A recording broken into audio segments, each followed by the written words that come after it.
નમસ્કાર દર્શક મિત્રો, સપ્તાહના અંતિમ જીટીપીએલ જૂનાગઢ ન્યૂઝમાં આપનું સ્વાગત છે। આજનો દિવસ રાષ્ટ્રીય બાલિકા દિવસ તરીકે આપણે ઉજવીએ છીએ। આમ પણ પાછલા કેટલાક વર્ષથી બેટી બચાવો બેટી પઢાઓ અભિયાન સફળતાપૂર્વક ચાલે છે, ત્યારે આજે રાષ્ટ્રીય બાલિકા દિવસ નિમિત્તે રાજ્ય સરકારના પ્રતિનિધિઓએ વિવિધ બાલિકા એટલે કે કન્યા શાળાઓની મુલાકાત લીધી હતી। બાલિકાઓને મળતું શિક્ષણ, સ્વાસ્થ્ય, ગુણવત્તા વગેરેની ચકાસણી કરીને રાષ્ટ્રીય બાલિકા દિવસની ઉજવણીમાં પદાધિકારીઓએ ભાગ લીધો હતો। શુભેચ્છા। જોઈએ આજના મુખ્ય સમાચાર। સોમવારે દેશના 77મા ગણતંત્ર દિવસની થશે ગર્વભેર ઉજવણી। શહેરના મુખ્ય રોડ ઉપર તિરંગાનું વેચાણ કરી 2 ટંકની રોજીરોટી કમાતા અનેક પરિવારો। આગામી 28મી જાન્યુઆરીએ અંતે નરસિંહ સરોવરનું લોકાર્પણ કરવા મુખ્યમંત્રી ભૂપેન્દ્ર પટેલ જૂનાગઢ આવશે। કમિશનર સહિત ભાજપ ટીમે સરોવરની લીધી મુલાકાત, જો કે વધુ ટેન્ડરિંગનો વિવાદ હજુ પણ યથાવત। સરદાર બાગમાં જૂનાગઢના હેરિટેજ સ્થાપત્યોને પેપર ઉપર ચિત્ર સ્વરૂપે રજૂ કરતા નામી અનામી ચિત્રકારો ગિરનાર કલા ગ્રુપ દ્વારા આવતીકાલે રૂપાયતન ખાતે યોજાશે ચિત્ર પ્રદર્શન। અને જૂનાગઢની જેન્સી કાનાબાર ટેનિસ વિશ્વની પ્રતિષ્ઠિત એવી ઓસ્ટ્રેલિયન ઓપન માટે ક્વોલિફાઈ હાલ મેલબોર્ન ખાતે પહોંચી છે। જેન્સી વિમ્બલ્ડન જુનિયરમાં પણ કર્યો હતો શાનદાર દેખાવ। આ તમામ સમાચાર આપણે વિગતવાર જોઈએ તે પહેલા લઈએ એક બ્રેક।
This is Junagadh.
હવે જોઈએ સમાચાર વિગતવાર। દેશના મહામૂલા પ્રજાસત્તાક પર્વની આગામી સોમવારને 26મી જાન્યુઆરીએ દેશભરમાં ગર્વભેર ઉજવણી થશે. નવી દિલ્હીથી લઈ અને જુનાગઢ સહિતના નાનકડા ગામમાં પણ પ્રજાસત્તાક પર્વ ઉજવાશે કે જ્યાં ત્રિરંગો શાન બાન અને આનથી લહેરાશે. રાજ્યની વાત કરીએ તો રાજ્ય કક્ષાનો પ્રજાસત્તાક દિવસનો મુખ્ય અવસર આ વખતે થરાદ વાવ ખાતે ઉજવાશે, જ્યાં રાજ્યપાલ આચાર્ય દેવવ્રત તિરંગાને સલામી આપશે. જુનાગઢ જિલ્લા કક્ષાનો મુખ્ય કાર્યક્રમ કેશોદ આદર્શ કન્યા વિદ્યાલયના મેદાનમાં ઉજવાશે. તો જુનાગઢ મહાનગરમાં મ્યુનિસિપલ કમિશનર તિરંગાને સલામી આપશે. આ ઉપરાંત જિલ્લા કોર્ટ, એસટી, રેલવે, ઇન્કમટેક્સ સહિત તમામ નાની મોટી સરકારી કચેરી, શાળા, કોલેજ અને અન્ય જગ્યાએ પ્રજાસત્તાક પર્વની શાનદાર ઉજવણી થનાર છે. હાલ જુનાગઢમાં પ્રજાસત્તાકનો માહોલ ઉભો થઈ રહ્યો છે. આપણું દેશ જે પ્રજાસત્તાક બન્યો એ યાદગાર સ્મૃતિમાં પ્રજાસત્તાક પર્વ 26મી જાન્યુઆરીએ ઉમંગભેર દેશભરમાં મનાવવામાં આવશે. જુનાગઢ વાસીઓને 26મી જાન્યુઆરી એટલે કે પ્રજાસત્તાક પર્વની એક ભેટ મળી રહી છે. લગભગ 3 વર્ષથી નવનિર્મિત થઈ રહેલ નરસિંહ સરોવરને 28મી જાન્યુઆરીએ ખુલ્લું મૂકવા રાજ્ય સરકારે લીલી ઝંડી આપી હોય આજે મ્યુનિસિપલ કમિશનર તેજસ પરમાર અને મેયર ધર્મેશ પોશિયા સહિતની ટીમ ભાજપે સરોવરની મુલાકાત લીધી હતી. સત્તાવાર રીતે મળતી વિગત અનુસાર આગામી 28મી જાન્યુઆરીએ રાજ્યના મુખ્યમંત્રી ભૂપેન્દ્ર પટેલ જુનાગઢ આવશે, જે નરસિંહ મહેતા સરોવરના લોકાર્પણની સાથે સાથે અનેક વિકાસ કામોનું ખાતમુહૂર્ત પણ કરશે. મ્યુનિસિપલ કમિશનર તેજસ પરમારે કહ્યું કે નરસિંહ સરોવર માત્ર જુનાગઢ વાસીઓ માટે નહીં પરંતુ જુનાગઢ આવતા તમામ પ્રવાસીઓ માટે આકર્ષણનું કેન્દ્ર બનશે. દરમિયાન મેયર ધર્મેશ પોશિયાએ પણ ટીમ ભાજપની સાથે જુનાગઢ વાસીઓને આ ભેટ મળી રહી છે તે બદલ ખુશી વ્યક્ત કરી હતી. નરસિંહ મહેતા સરોવરનું લોકાર્પણ થવા જઈ રહ્યું છે, પરંતુ કેટલોક વિવાદ હજુ પણ યથાવત છે, જેમાં 2 કરોડની ટેન્ડરિંગની પ્રક્રિયા અને નરસિંહ મહેતાજીની કાંસ્ય પ્રતિમાનો 85 લાખ રૂપિયાનો ખર્ચ ચર્ચાને ચકડોળે ચડ્યો છે. સૌ જાણે છે તેમ જુનાગઢની મધ્યમાં બહુ જૂનું અને પૌરાણિક ઐતિહાસિક સરોવર આવેલું છે, જેનું નામકરણ જે તે સમયે નરસિંહ મહેતા સરોવર તરીકે કરવામાં આવેલું છે.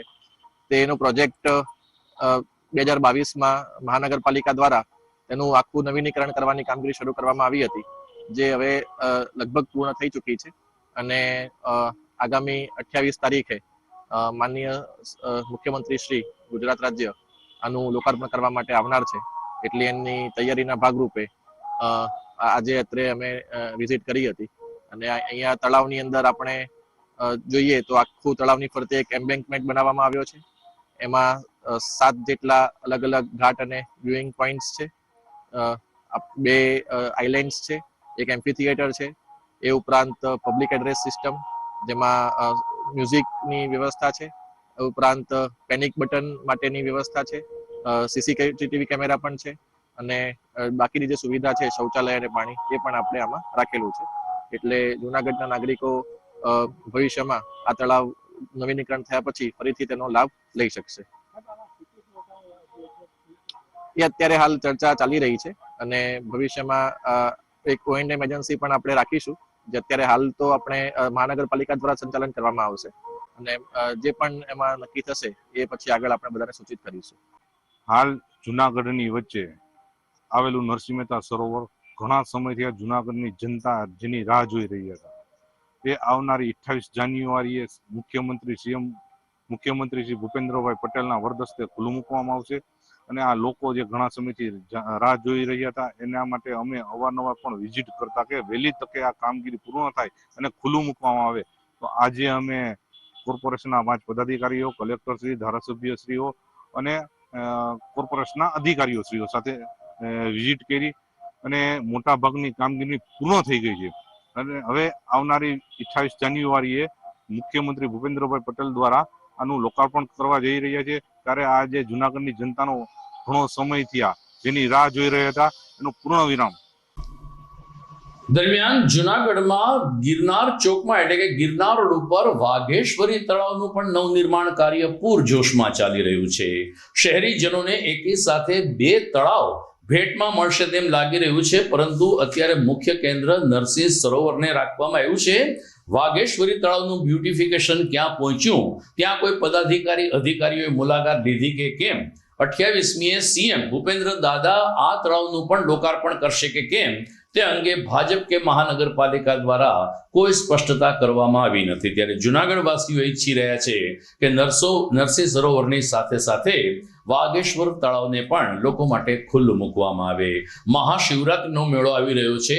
7 થી 10 લાખ લોકો આ તળાવ પાસથી પસાર થવાના છે. ત્યારે આ નવસાધ્ય તળાવ પણ લોકો માટે ખુલ્લું મુકાય તેમ શહેરીજનો ઈચ્છી રહ્યા છે. સમાચારમાં આગળ વાત કરીએ તો જુનાગઢના અનેક પુરાતત્વીય સ્થળને પેપર ઉપર કંડારીને કેટલાક નામી અનામી ચિત્રકારોએ 4 દિવસના વર્કશોપમાં ભાગ લીધો છે. છેલ્લા 2 વર્ષથી જુનાગઢના ચિત્રકાર રજનીકાંતભાઈ અગ્રાવત અને તેની સાથી ટીમ દ્વારા ગિરનારી કલાવૃંદ ગ્રુપની શરૂઆત કરવામાં આવી છે, જે જુનાગઢના સ્થાપત્યોને પેપર ઉપર કંડારીને તેને પ્રદર્શન સ્વરૂપે લોકો સુધી પહોંચાડવા પ્રયાસ કરાય છે.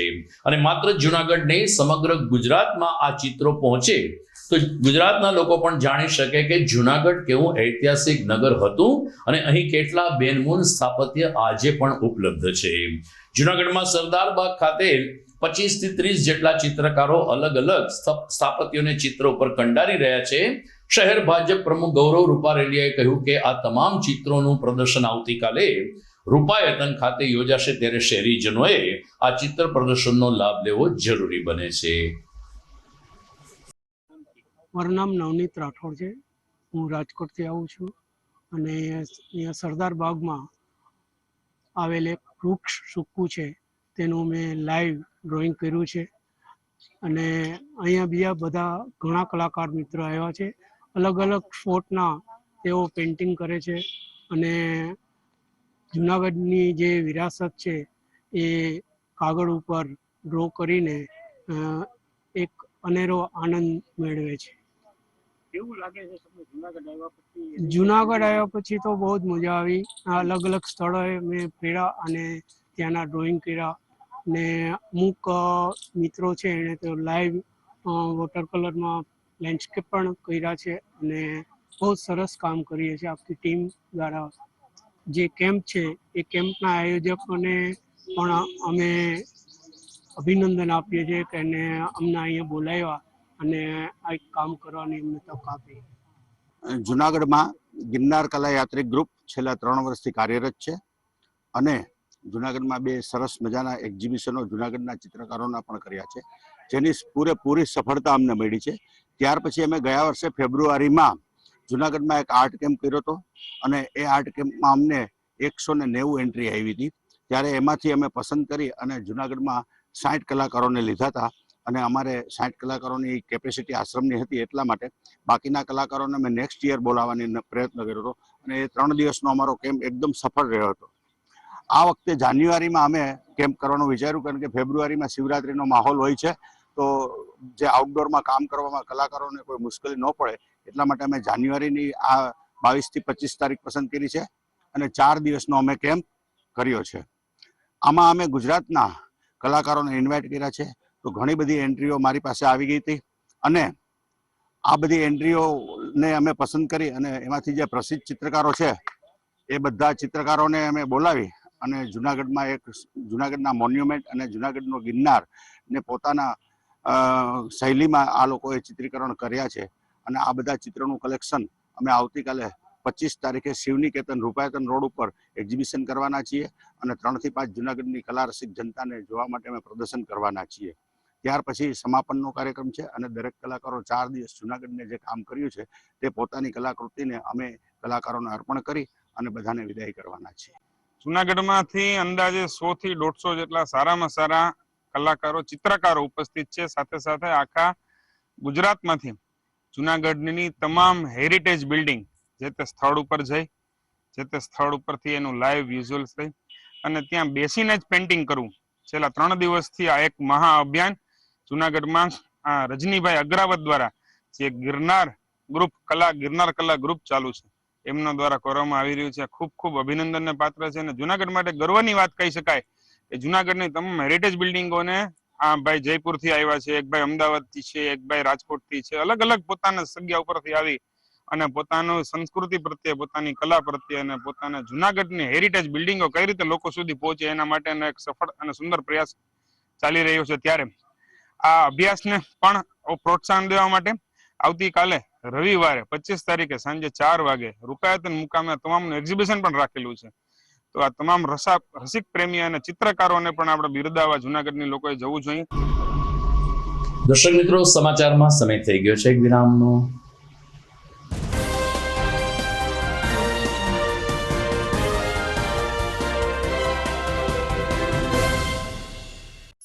અભિનંદન વેવાઈ, એ આજનો દિવસ આપણા માટે ખૂબ શુભ છે, કેમ કે તમારી દીકરી નિશા અને મારા દીકરા સંજુના લગ્નની તારીખ નક્કી થઈ ગઈ ને.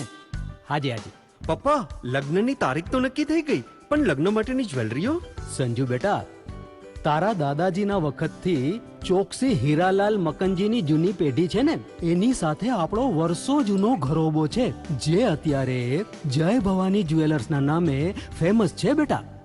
જય ભવાની જ્વેલર્સ મતલબ ચોકસી બજાર, જુનાગઢ? તમે પણ જય ભવાની જ્વેલર્સ સાથે? અમે ભલે રાજકોટના હોઈએ, પરંતુ જય ભવાની જ્વેલર્સ સાથે અમારો પરિવાર પણ વર્ષોથી સંકળાયેલો છે, જ્યાં છેતરાવાની કોઈ શક્યતા જ નથી. આને કહેવાય સોનામાં સુગંધ ભળી. વાવ બેટા, ચાલો આપણે સૌ જઈએ જય ભવાની જ્વેલર્સના શોરૂમ પર. તમે લોકો જઈ આવો, હું રસોઈ બનાવી રાખું. લક્ષ્મી, આપણા દીકરાના લગ્નમાં થોડા દાગીના તારા માટે થઈ જાય હે? ચાલો મમ્મી. ચાલો ચાલ બેટા.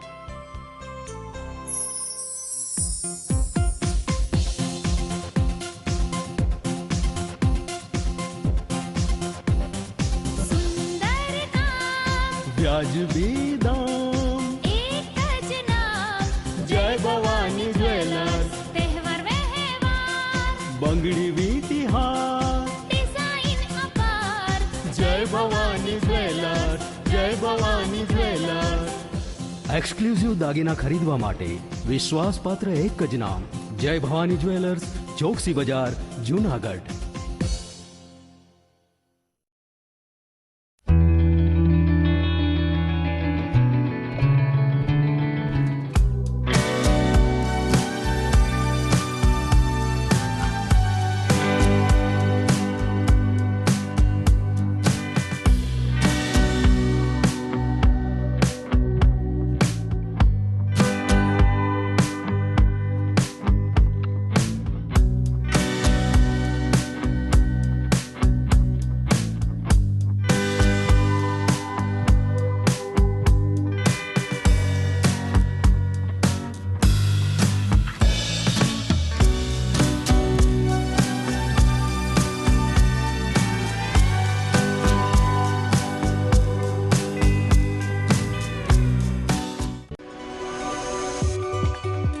જૂનાગઢના યુવા ક્રિકેટ પ્રેમીઓ માટે આનંદના સમાચાર. જૂનાગઢમાં સૌ પ્રથમ વખત શરૂ થઈ ચૂક્યું છે બોક્સ ક્રિકેટ.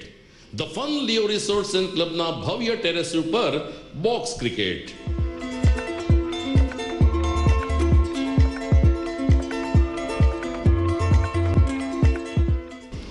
બોક્સ ક્રિકેટ નોંધી લેશો સમય સવારે 6 થી બપોરે 12 અને સાંજે 6 થી રાત્રિના 12. વ્યવસાયકારો, નોકરિયાત વર્ગ માટે ખાસ રાત્રિનો સમય પણ શરૂ કરવામાં આવ્યો છે. એક વખત અચૂક રમો બોક્સ ક્રિકેટ. યુવા ક્રિકેટરોને ઉત્તેજન આપતા the fun Leo resorts and ક્લબના આ નવતર અભિગમમાં જોડાઓ અને બોક્સ ક્રિકેટનો આનંદ માણો. વિશેષ માહિતી અને રજીસ્ટ્રેશન માટે સંપર્ક 0285 2658 444.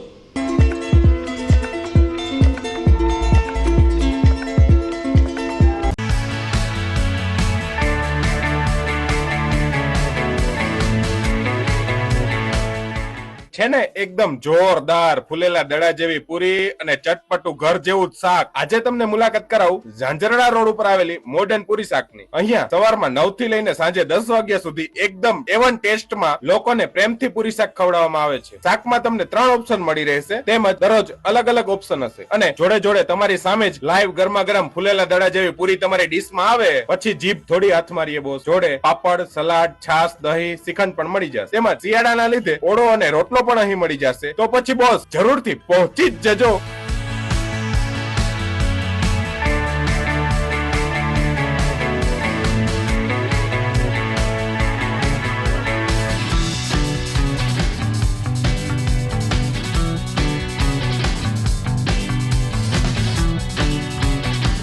મોર્ડન પૂરી શાક.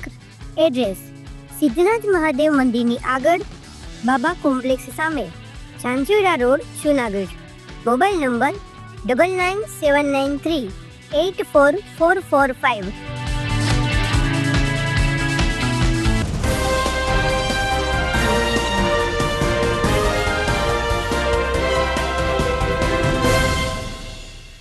વિરામ બાદ આપનું પુનઃ સ્વાગત છે. અમે અગાઉ કહ્યું એ રીતે આજે રાષ્ટ્રીય બાલિકા દિવસ છે, ત્યારે જુનાગઢની એક બાલિકાએ જુનાગઢને વિશ્વ કક્ષાએ ચમકાવી દીધું છે. વાત કરીએ છીએ આપણે જેન્સી કાનાબારની. જેન્સી કાનાબારે અગાઉ વિમ્બલ્ડન ટેનિસ ટુર્નામેન્ટના જુનિયર વિભાગમાં ક્વોલિફાઈ થઈ જુનાગઢનું અને ગુજરાતનું નામ રોશન કર્યું હતું. ત્યારે હવે Gen Z Kanabar Australian open tennis tournament માટે પણ પસંદગી પામી છે. એમના પિતાશ્રી દીપકભાઈ કાનાબાર સાથે ટેલિફોનિક વાતચીત થયા પ્રમાણે હાલ જેન્સી કાનાબાર ઓસ્ટ્રેલિયા એટલે કે મેલબોર્ન ખાતે પહોંચી ચૂકી છે અને તનતોડ પ્રેક્ટિસ કરીને ઓસ્ટ્રેલિયન ઓપનમાં પણ જુનાગઢનું અને ગુજરાતનું નામ રોશન થાય તેવા તે પ્રયાસ કરી રહી છે.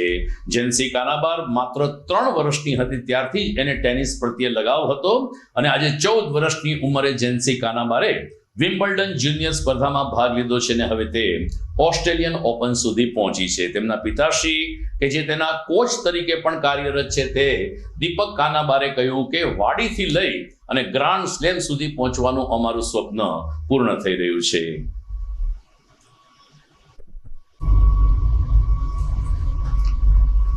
તો મિત્રો, જેન્સી કાનાબાર આપણને રમતગમત ક્ષેત્રમાં ગૌરવ અપાવી રહી છે, તો જુનાગઢના પ્રિન્સિપાલ ડોક્ટર બલરામ ચાવડા સંશોધન ક્ષેત્રે એવોર્ડ પ્રાપ્ત કરીને તેમણે પોતાના ક્ષેત્રમાં કાઠું કાઢ્યું છે.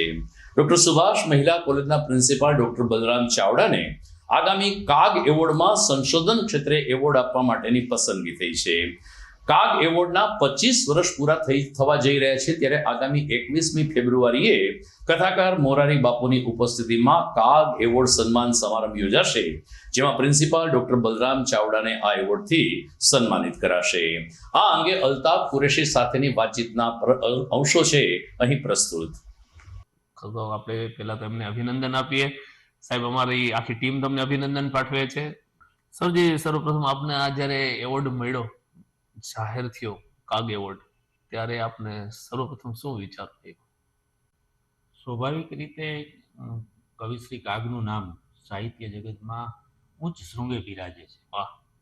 અને લોક સમાજમાં ચારણી સાહિત્ય હોય કે લોક સાહિત્ય હોય, કાગશ્રીના એવોર્ડની વાત આવે એટલે સ્વાભાવિક રીતે કે આપણી આમ કહે કે જે કશું ફાટવા માંડે. વાહ! અને નવો તેજ, એક નવું ઉર્જા આપણને મળે એટલા માટે કે કોક આપણી પીઠને પસવારી રહ્યું છે, પીઠને થાબડી રહ્યું છે. આપણે જે કામ કરતા હોય એની જાણે જાણે લોકો નોંધ લેતા હોય એનો સૌને આનંદ હોય. અને એ આનંદ આજે એટલા માટે બેવડાય છે કે પ્રથમ તો આપણને સાહિત્ય સંસ્થા અને અતુલ્ય વારસોએ નોંધ લઈને અતુલ્ય વારસો આઈડેન્ટિટી એવોર્ડ એ અર્પણ આપણને થોડા સમય પહેલા સાહેબને અતુલ્ય વારસો એવોર્ડથી પણ સન્માનિત કરવામાં આવ્યા હતા. એના લેખન કાર્યના હિસાબે જુનાગઢમાંથી પસંદ પામ્યા હતા અને એ પણ હમણાં તાજેતરમાં એક એવોર્ડ એમને મળેલો. એટલે એ એવોર્ડની ખુશી હજી સમી નહોતી. વાહ! અતુલ્ય વારસો આઈડેન્ટિટી એવોર્ડ જે હર્ષ સંઘવીની ઉપસ્થિતિમાં આપણને મળ્યો છે અને તમે પણ એમાં સાથે હતા એટલે તમને પણ અભિનંદન. તો એ ખુશી સમી નહોતી, ત્યાં આ એવોર્ડ જાહેર થાય છે. વાહ!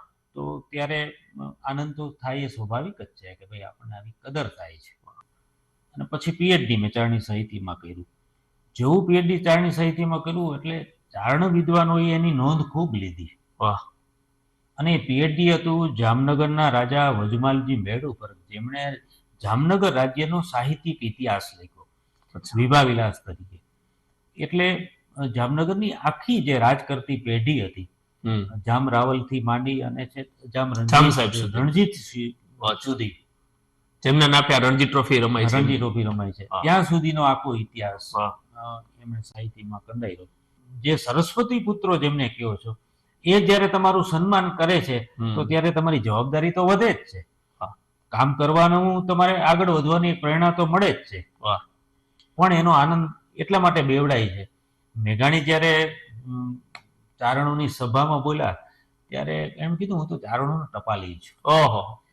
અને એ વ્યક્તિ ચારણોમાં સભામાં બોલ્યા અને એકેય ચારણ અવાજ કર્યા વિના એને સાંભળતા હતા. શું વાત ત્યારે છે? એનો આનંદ હતો. અને એટલા માટે કે એ વિચાર કરતા હતા કે હું સરસ્વતી પુત્રોની વચ્ચે બોલું છું અને એમાં કોઈ પણ ભૂલ ન ચાલે, ખોટી વાત ન ચાલે અને સાહિત્યની વાત જ હોય. એમ ચારણી સાહિત્ય ઉપર મેં જ્યારે પીએચડી કર્યું ત્યારે મારે એ જ્ઞાત થવું પડે કે એક સરસ્વતી પુત્રોના કામ ઉપર હું કામ કરી રહ્યું છું એટલે મારે પૂરી નિષ્ઠાથી કામ કરવું જોઈએ. આમાં કોઈ પણ જેવું તેવું કામ ન ચાલે. તો મિત્રો, વિસ્તૃતથી આ અહેવાલ આપણે જોઈશું. આ સમાચાર પૂરા થયા બાદ આ ચેનલ ઉપર જોતા રહો ડોક્ટર બલરામ ચાવડાના વિચારો અલ્તાફ કુરેશી સાથે. આ ન્યૂઝ પૂર્ણ થયા પછી એક સંક્ષિપ્તની ડોક્યુમેન્ટરી અમે આપના સુધી પહોંચાડશું. સમય થઈ ગયો છે એક વિરામનો.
ઘર લગ્ન માટે તૈયાર છે, બસ તારા આવવાની રાહ જોઈ રહ્યો છું. નવું ફર્નિચર, નવું ટીવી, નવો કેબલ. કેબલ? આજના જમાનામાં કેબલ? ખૂબ જ સરળ પરિવાર છે. જ્યારે આ છે તો બીજા કઈની શું જરૂર? જ્યારે આ છે તો બીજા કઈની શું જરૂરત છે? GTPL ઓફર કરે છે HD પિક્ચર ક્વોલિટી અને GTPL ની 24/7 ગ્રાહક સપોર્ટ. આ તે જમાનાનું નહીં, આ જમાનાનું કનેક્શન છે. કાલે લગન કરી લઈએ.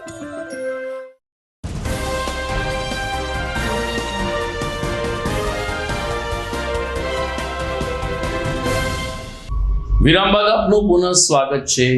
દર વર્ષે 15 ઓગસ્ટ હોય કે 26મી જાન્યુઆરી હોય, આ બંને રાષ્ટ્રીય પર્વ નાના નાના ગરીબ પરિવારો માટે આશીર્વાદરૂપ સાબિત થતા હોય છે.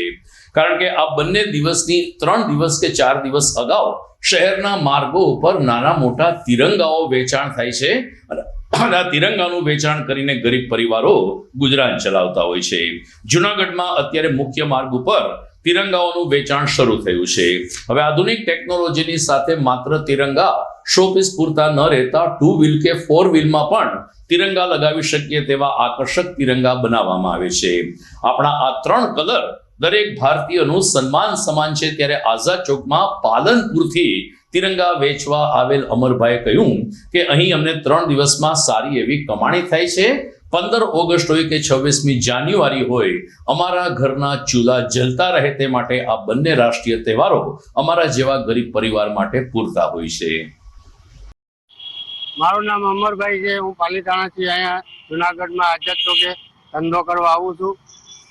આ નાના ધ્વજ છે, આ જે રાષ્ટ્રીય ધ્વજ કે એ વેચી મારું ગુજરાન હું ચલાવું છું. અને જુનાગઢની પબ્લિકમાં બહુ રિસ્પોન્સ છે અને અહીંયા વેચાણે સારું થાય. હું પાલીતાણાથી અહીંયા દર વર્ષે આવું છું. 26મી જાન્યુઆરીના 15મી ઓગસ્ટ અહીંયા આઝાદ ચોક મારી જગ્યા છે. હું 5 રૂપિયાથી 10 વાળા, 20 વાળા, 30 વાળા, 50 વાળા, 100 વાળા બધી જ જાતના ધ્વજ રાખું છું. બરોબર. જે પછી બેન્ચ આવે એ છે મારી પાસે. પછી ગાડીમાં રાખવાના છે, 4 વ્હીલમાં રાખવાના છે, 2 વ્હીલમાં રાખવાના છે. બધી જાતના ધ્વજ હું અહીંયા વેચું છું. પછી નાના છોકરા માટે પંખા છે. અત્યારે નવી વેરાયટી એવી છે જે છોકરાને રમતે થઈ જાય અને આપણા દેશ આઝાદ થઈ ગયું ને એનો ગર્વ પણ વધી જાય, મોટેથી કરી નાના છોકરા સુધી. તો આ બધા હું અહીંયા આઝાદ ચોક છે, આઝાદ ચોક જુનાગઢથી જ માલ લઉં છું, પણ હું પાલીતાણાથી આવું છું. ના એની પબ્લિક બહુ સારી છે ને રિસ્પોન્સ સારો આપે છે અમને. વેચાણ 1 નંબર થાય છે. આ 23 તારીખથી ચાલુ થઈ જાય, 26 તારીખ સુધી એક ધારું વેચાણ ચાલુ છે. પછી 15મી ઓગસ્ટના 11 તારીખે હું આવી જાઉં છું. 15 4 દિવસ વેચાણ થાય. ગોંડલના ચકચારી અમિત ખૂટ આપઘાત પ્રકરણમાં જુનાગઢ જેલમાં રહેલા રાજદીપસિંહ જાડેજાને અંતે ગઈકાલે સાંજે જામીન મળ્યા છે. જુનાગઢ જેલમાં તેઓ સજા ભોગવી રહ્યા હતા ત્યારે તેમને કોર્ટે તેમના જામીન મંજૂર કર્યા છે. ઉલ્લેખનીય છે કે ગોંડલ રીબડાના કોઈ પણ પ્રકરણમાં જાડેજા પરિવારનું નામ જ્યારે જોડાતું હોય છે ત્યારે આમ સમાજમાં પણ એક ઉત્સુકતા રહેતી હોય છે. ત્યારે અમિત ખૂટે કેટલાક સમય પહેલા ગોંડલમાં આપઘાત કર્યો હતો. એ પ્રકરણમાં રાજદીપસિંહ જાડેજાને જેલવાસ થઈ હતી. સરવાળે ગઈકાલે તેને જામીન મળતા રાત્રે લગભગ 9 કલાકે તેઓ ગોંડલ જવા રવાના થયા હતા. પત્રકારોને પ્રશ્નના જવાબ આપવાનું તેમણે આ તબક્કે ટાળ્યું હતું. તો અમારા માનવંતા દર્શક મિત્રો, આવતીકાલે રવિવારની રજા રહેશે, પરંતુ દેશના ગણતંત્ર દિનની આપ સર્વને શુભકામના. પ્રજાસત્તાક પર્વના વિશેષ અહેવાલ સાથે ફરી મળીશું સોમવારે રાત્રે. પરંતુ હા, અત્યારે સમાચાર પૂર્ણ કરીએ તે પહેલા જોઈએ મુખ્ય સમાચાર ફરી એકવાર. સોમવારે દેશના 77મા ગણતંત્ર દિવસની થશે ગર્વભેર ઉજવણી. શહેરના મુખ્ય રોડ ઉપર તિરંગાનું વેચાણ કરી 2 ટંકની રોજીરોટી કમાતા અનેક પરિવારો. આગામી 28મી જાન્યુઆરીએ અંતે નરસિંહ સરોવરનું લોકાર્પણ કરવા મુખ્યમંત્રી ભૂપેન્દ્ર પટેલ જૂનાગઢ આવશે. કમિશનર સહિત ભાજપ ટીમે સરોવરની લીધી મુલાકાત. જો કે વધુ ટેન્ડરિંગનો વિવાદ હજુ પણ યથાવત. સરદારબાગમાં જૂનાગઢના હેરિટેજ સ્થાપત્યોને પેપર ઉપર ચિત્ર સ્વરૂપે રજૂ કરતા નામી અનામી ચિત્રકારો. ગિરનાર કલા ગ્રુપ દ્વારા આવતીકાલે રૂપાયતન ખાતે યોજાશે ચિત્ર પ્રદર્શન. અને જૂનાગઢની જેન્સી કાનાબાર ટેનિસ વિશ્વની પ્રતિષ્ઠિત એવી ઓસ્ટ્રેલિયન ઓપન માટે ક્વોલિફાય. હાલ મેલબોર્ન ખાતે પહોંચી છે જેન્સી. વિમ્બલ્ડન જુનિયરમાં પણ કર્યો હતો શાનદાર દેખાવ. તો આ સાથે જ મને રજા આપશો. ફરી મળીશું સોમવારે રાત્રે. નમસ્કાર.